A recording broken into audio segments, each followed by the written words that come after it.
বিসমিল্লাহির রহমানির রহিম।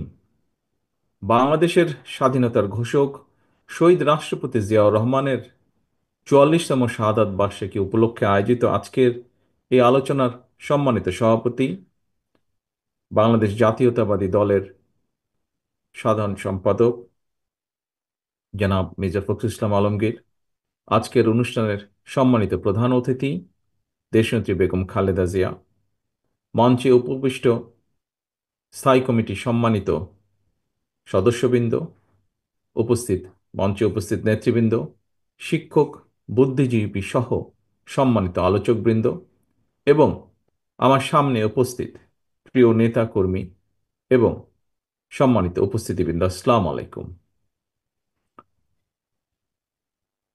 আমরা আজ এমন একজন ব্যক্তিত্বের শাহাদাত বার্ষিকী উপলক্ষে আলোচনার সভায় উপস্থিত হয়েছি, যিনি বাংলাদেশের জন্ম ইতিহাসের একজন অনিবার্য, অনবদ্য, অপরিহার্য অন্যতম প্রধান চরিত্র। তিনি স্বাধীনতা, সাফল্য, সমৃদ্ধি এবং গণতন্ত্রের মহানায়ক শহীদ জিয়া। স্বাধীনতা এবং মুক্তিযুদ্ধের ময়দানে স্বাধীনতার ঘোষক জিয়া যেমন একজন অকুতোভয় অধিনায়ক ছিলেন, স্বাধীন বাংলাদেশে গণতন্ত্র প্রতিষ্ঠা এবং স্বনির্ভর বাংলাদেশ প্রতিষ্ঠায় সফলভাবে নেতৃত্ব দিয়েছেন শহীদ জিয়া। প্রিয় উপস্থিতিবৃন্দ, স্বাধীনতা, মুক্তিযুদ্ধ এবং মুক্তিযুদ্ধ পরবর্তী স্বাধীন বাংলাদেশের রাষ্ট্র, রাজনীতি এবং দেশ পরিচালনায় শহীদ জিয়ার অবিস্মরণীয় অবদানের অনেক বিষয় আজকের সম্মানিত আলোচক বৃন্দের আলোচনায় উঠে এসেছে। আমি চেষ্টা করব সেই বিষয়গুলো আমার বক্তব্যে আবার পুনরুল্লেখ না করতে। তবে সবার আলোচনায় একটি বিষয় কিন্তু প্রতীয়মান হয়েছে আজকের রাজনীতিতেও, অর্থাৎ আমাদের এই বর্তমান রাজনীতিতেও শহীদ জিয়া খুব সম্ভব সমানভাবেই প্রাসঙ্গিক। শহীদ জিয়ার রাজনীতি এবং রাষ্ট্র পরিচালনার নীতি এবং পদ্ধতি এখনো আমাদের জন্য অনুকরণীয়, অনুসরণীয়। সম্মানিত উপস্থিতি, আমার কাছে মনে হয়েছে স্বাধীনতার ঘোষককে জানতে হলে, বুঝতে হলে কারো সঙ্গে বোধহয় তুলনা করার বা তুলনা দেবার কোনোই প্রয়োজন নেই। শহীদ জিয়া রহমান মানেই একটি স্বনির্ভর, আত্মমর্যাদাশীল এবং গণতান্ত্রিক একটি বাংলাদেশ। শহীদ জিয়া তার কর্মের মাধ্যমেই বেঁচে আছেন, বেঁচে থাকবেন গণতান্ত্রিকামী এই বাংলাদেশের মানুষের হৃদয়ে। তিনি জনগণের হৃদয়ে ভাস্কর হয়ে আছেন, অর্জনে, গর্জনে নয়। স্বাধীনতার ঘোষক জিয়া ইতিহাসের পাতায় অবিনশ্বর। সম্মানিত নেতৃবৃন্দ, সংকটকালে কিভাবে সাহসের সঙ্গে ঘুরে দাঁড়াতে হয়, 1971 সালে 26শে মার্চ কিংবা 1975 সালের 7ই নভেম্বর দেশ এবং জনগণের সামনে সেই দৃষ্টান্ত উপস্থাপন করেছেন স্বাধীনতার ঘোষক শহীদ জিয়া। 1971 সালের 26শে মার্চ শহীদ জিয়া হঠাৎ করেই কিন্তু স্বাধীনতার ঘোষণা দেননি। একটি স্বাধীন বাংলাদেশের স্বপ্ন কিভাবে তার হৃদয়ে স্থান করে নিয়েছিল, ইতিহাসের আগ্রহী শিক্ষার্থী যারা, আপনাদের প্রতি আহ্বান থাকবে শহীদ জিয়ার নিজের লেখা একটি জাতির জন্ম শীর্ষক যে প্রবন্ধটি, সেটি পড়ে দেখবেন দয়া করে আপনারা। আজকের সম্মানিত উপস্থিতি, মঞ্চে উপস্থিত নেতৃবৃন্দ যারা প্রবীণ নাগরিক রয়েছেন, আপনারা সাক্ষী আছেন, একই সাথে ইতিহাসও সাক্ষী আছে। লাখো শহীদের প্রাণের বিনিময়ে অর্জিত স্বাধীনতা উত্তর যে বাংলাদেশ ছিল, সেটি কিন্তু সেই কয়দিন পরেই স্বাধীনতার পথ হারিয়ে ফেলেছিল। খুন, গুম, অপহরণ, সন্ত্রাস, নৈরাজ্য, সেনাবাহিনীতে অস্থিরতা, সব মিলিয়ে বাংলাদেশকে একটি তাবেদার রাষ্ট্রে পরিণত করেছিল। সকল ষড়যন্ত্রকে প্রতিহত করে 1975 সালে 7ই নভেম্বরের পর থেকেই মূলত স্বাধীনতার ঘোষকের নেতৃত্বে মুক্তিযুদ্ধের মূল যে মন্ত্র, তাতে বাংলাদেশ ফিরতে শুরু করে ধীরে ধীরে। প্রিয় উপস্থিতি, মাঝে মাঝে একটি বিষয় সম্পর্কে, যেহেতু সে সময় আমার বয়স কম ছিল, যতটুকু দেখেছি পত্রপত্রিকায়, পরবর্তীতে বিভিন্ন বইপত্রে, মাঝে মাঝে একটি বিষয় সম্পর্কে আত্মজিজ্ঞাসা হয় আমার। সেটি হলো, স্বাধীনতা পরবর্তী সরকারের বিরুদ্ধে কেন সেই সময় জনগণ অস্ত্র হাতে তুলে নিয়েছিল? আবার সেই সময়কার সরকারি বা কি কারণে জনগণের বিরুদ্ধে অস্ত্র হাতে তুলে নিয়েছিল? অথচ আমরা দেখি অপরদিকে শহীদ রাষ্ট্রপতি জিয়া রহমান যখন রাষ্ট্র পরিচালনায় আসেন, জনগণ শহীদ জিয়ার ডাকে স্বতঃস্ফূর্তভাবে দেশের উন্নয়নে অস্ত্র ছেড়ে কোদাল হাতে খাল খননে নেমে পড়েছিল। প্রিয় উপস্থিতিবৃন্দ, আমার কাছে মনে হয়েছে নেতৃত্ব, ব্যক্তিত্ব এবং রাষ্ট্র পরিচালনায় শহীদ জিয়া দলের নয়, বরং দেশের হয়ে উঠেছিলেন। রাষ্ট্র পরিচালনায় মুক্তিযুদ্ধের মূল মন্ত্র সাম্য, মানবিক মর্যাদা, সামাজিক সুবিচার রেখেছিলেন সমুন্নত। নিজের ইচ্ছা কিংবা মত জনগণের উপরে চাপিয়ে না দিয়ে তিনি বরং জনগণের কাছে গিয়ে জনগণের মতামত নিয়েছিলেন। দেশের জনগণের আকাঙ্ক্ষা বাস্তবায়নের জন্যই প্রায় প্রত্যেকটি কর্মসূচি তিনি গ্রহণ করেছিলেন। এ কারণে শহীদ জিয়ার নেওয়া খাল খনন, গণশিক্ষা কিংবা বৃক্ষরোপণের মতন প্রতিটি গণমুখী উদ্যোগকেই জনগণ তাদের নিজেদের কর্মসূচি হিসেবে গ্রহণ করেছিল। দেশের জনগণ স্বতঃস্ফূর্তভাবে শহীদ জিয়ার কর্মসূচিকে সফল করে তুলেছিল এবং সে কারণেই জনগণ গণতন্ত্রের সুফলও পেয়েছিল সেই সময়। সম্মানিত নেতৃবৃন্দ, সম্মানিত আলোচকবৃন্দ, প্রিয় উপস্থিতিবৃন্দ, সত্যিকার অর্থেই রাষ্ট্র এবং সরকার পরিচালনায় জনগণের স্বার্থ, জনগণের আকাঙ্ক্ষাকে প্রাধান্য দেওয়াই কিন্তু জরুরি। কারণ কোনো সরকার কিংবা সরকার প্রধানের নিজেদের চিন্তা জনগণের উপরে চাপিয়ে দেওয়ার প্রবণতা থেকেই কিন্তু শাসন প্রশাসনে, মন মগজে স্বৈরাচারের বীজ রোপিত হয়।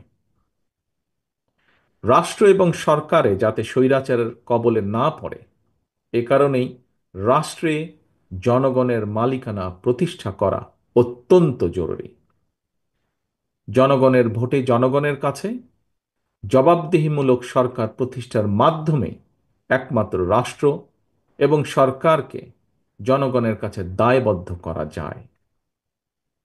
সম্মানিত সভাপতি, হাজারো শহীদের রত্নস্নাত বাংলাদেশে দীর্ঘ ১.৫ দশকের ফ্যাসিবাদী শাসনের পতন হয়েছে। একটি অন্তর্বর্তীকালীন সরকার দেশ পরিচালনা করছে বর্তমানে। গণ অভ্যুত্থানের পর বিশেষ পরিস্থিতিতে দায়িত্ব নেওয়া এই সরকার হয়তো বৈধ, তবে এই সরকার কোনোভাবেই কিন্তু জবাবদিহিমূলক নয় এবং জনগণের কাছে এই সরকারের জবাবদিহি করার কোনো সুযোগও নেই। দেশের বর্তমান অন্তর্বর্তীকালীন সরকার 10 মাসেও জাতীয় নির্বাচনের সুস্পষ্ট তারিখ ঘোষণা করেনি। ফলে রাষ্ট্র এবং রাজনীতিতে এক ধরনের অনিশ্চয়তা সৃষ্টি হয়েছে এবং এই অনিশ্চয়তা সৃষ্টি হওয়ার কারণেই আমরা যদি খেয়াল করি, দেশে অর্থনৈতিক কর্মকাণ্ড বলা যায় প্রায় স্থবির হয়ে পড়েছে। জনগণের ভোটে নির্দিষ্ট মেয়াদের একটি স্থিতিশীল সরকার না থাকায় দেশে কাঙ্ক্ষিত বিনিয়োগও হচ্ছে না। আমরা এখানে উপস্থিত প্রায় প্রত্যেকেই গণমাধ্যমে খবরে দেখেছি, ব্যবসায়িক সংগঠনগুলো বলছে নানা কারণে ইতিমধ্যেই শত শত শিল্প কলকারখানা বন্ধ হয়ে গিয়েছে। আরো অনেক কলকারখানা বন্ধ হওয়ার উপক্রম হয়ে পড়ছে। বিভিন্ন সেক্টরে এ ধরনের অস্থিরতা বিরাজ করছে। জনগণ তাদের সমস্যা সম্ভাবনার কথা সরকারের কাছে তুলে ধরার বা বলার কোনো সুযোগ তারা পাচ্ছে না। সম্মানিত সভাপতি, সম্মানিত নেতৃবৃন্দ, অন্তর্বর্তীকালীন সরকারের উপদেষ্টাদের সঙ্গে স্বাভাবিক কারণেই জনগণের কোনোই যোগাযোগ নেই। বিভিন্ন শ্রেণী পেশার মানুষের সমস্যা, সম্ভাবনা কিংবা দুঃখ দুর্দশা সম্পর্কে অনেক উপদেষ্টাই ওয়াকেফাল নন। তারা অফিসে বসে ফাইলপত্র দেখে জনগণের সমস্যা চিহ্নিত করে সমাধানের চেষ্টা হয়তো কেউ কেউ করছেন। জনগণের সঙ্গে সরাসরি যোগাযোগ ছাড়া প্রশাসন নির্ভর, ফাইল নির্ভর বা ফাইল ওয়ার্ক দিয়ে সকল সমস্যার সমাধান যদি করা যেতই, তাহলে তো নিশ্চয়ই রাজনৈতিক দল বা রাজনীতির প্রয়োজন হতো না।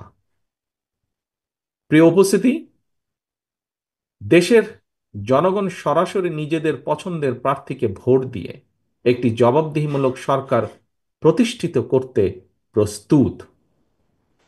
কিন্তু অন্তর্বর্তীকালীন সরকার মনে হয় জনগণের আকাঙ্ক্ষা উপলব্ধি করতে ব্যর্থ হচ্ছে। গণতন্ত্রের পক্ষের প্রতিটি রাজনৈতিক দলের পক্ষ থেকে লিখিতভাবে অন্তর্বর্তীকালীন সরকারের কাছে সংস্কার প্রস্তাব দেওয়া হয়েছে। এরই ভিতর সংস্কারের ব্যাপারে কিন্তু কোনো রাজনৈতিক দলের তেমন কোনো আপত্তি নেই। তবে সংস্কার নিয়ে সরকারের অযথা সময় ক্ষেপণে আপত্তি অবশ্যই রয়েছে, শুধু রাজনৈতিক দলের নয়, রাজনৈতিক দলগুলোর বাইরেও পত্র পত্রিকার মাধ্যমে আমরা দেখেছি বিভিন্ন সংগঠনও এ ব্যাপারে তাদের আপত্তির কথা জানিয়েছে, এ ব্যাপারে তাদের কনসার্নের কথা জানিয়েছে। এবং এ কারণেই আমরা মনে করি প্রস্তাবিত সংস্কার শেষ করে, যদি তাদের ইন্টেনশন সঠিক থাকে, গণতন্ত্রের পক্ষে থাকে, আমরা দাবি করেছি ডিসেম্বরের ভিতরে নির্বাচন দিতে, তবে আমি এটাও মনে করি বিভিন্ন বিষয় বিবেচনা করে সংস্কার প্রস্তাব শেষ করে, যেহেতু কম বেশি সকল বিষয় অধিকাংশ দলগুলোর মধ্যে একমত রয়েছে, ডিসেম্বরের আগেও নির্বাচন করা সম্ভব। আমি অন্তর্বর্তীকালীন সরকারের কাছে আবারও আহ্বান জানাই, জনগণের আকাঙ্ক্ষাকে ধারণ করুন, অবিলম্বে ডিসেম্বরের মধ্যেই সুনির্দিষ্ট দিনক্ষণ দিয়ে জাতীয় নির্বাচনের তারিখ ঘোষণা করুন। এখানে অন্তর্বর্তীকালীন সরকারের জয় বা পরাজয়ের কোনো কিছুই নেই, বরং স্বাধীনতা প্রিয় জনগণকে একটি সুষ্ঠু নির্বাচন উপহার দিয়ে গণতন্ত্রকেই বিজয়ী করতে সাহায্য করুন। পরিশেষে আজকে এখানে উপস্থিত বিএনপির নেতাকর্মী সহ আপনারা যারা উপস্থিত আছেন, আপনাদেরকে এবং আপনাদের মাধ্যমে বিভিন্নভাবে বিএনপির সর্বস্তরের নেতৃত্বের প্রতি দৃষ্টি আকর্ষণ করে বলতে চাই, স্বাধীনতার ঘোষক শহীদ জিয়ার রাষ্ট্রচিন্তা থেকে প্রতিটি রাজনৈতিক নেতৃত্বের জন্য একটি বার্তা আছে। কি সেই বার্তা? বার্তাটি হলো, রাষ্ট্র পরিচালনায় সফল হতে হলে জনগণের আকাঙ্ক্ষাকে ধারণ করতে হবে, দেশ এবং জনগণের স্বার্থকেই সবার আগে বিবেচনায় আনতে হবে, বিবেচনা করতে হবে। সুতরাং স্বাধীনতার ঘোষকের আদর্শ বাস্তবায়ন করতে চাইলে শহীদ জিয়ার প্রতি সৈনিক, দেশনেত্রী খালেদা জিয়ার প্রতিটি কর্মীর প্রতি আমার আহ্বান, আপনারা জনগণের সঙ্গে থাকুন, জনগণকে অবশ্যই সঙ্গে রাখুন। প্রিয় দেশবাসী, বক্তব্য শেষে আমি একজন সন্তান হিসাবে শহীদ রাষ্ট্রপতি জিয়াউর রহমানের রুহের মাগফিরাত কামনা করছি। আপনাদের কাছে তার জন্য আল্লাহর দরবারে দোয়া কামনা করছি, এবং এই দোয়া কামনা, রুহের মাগফিরাত কামনার মাধ্যমে আমার বক্তব্য আমি শেষ করছি। আল্লাহ হাফেজ। বাংলাদেশ জিন্দাবাদ। বাংলাদেশ জাতীয়তাবাদী দল জিন্দাবাদ।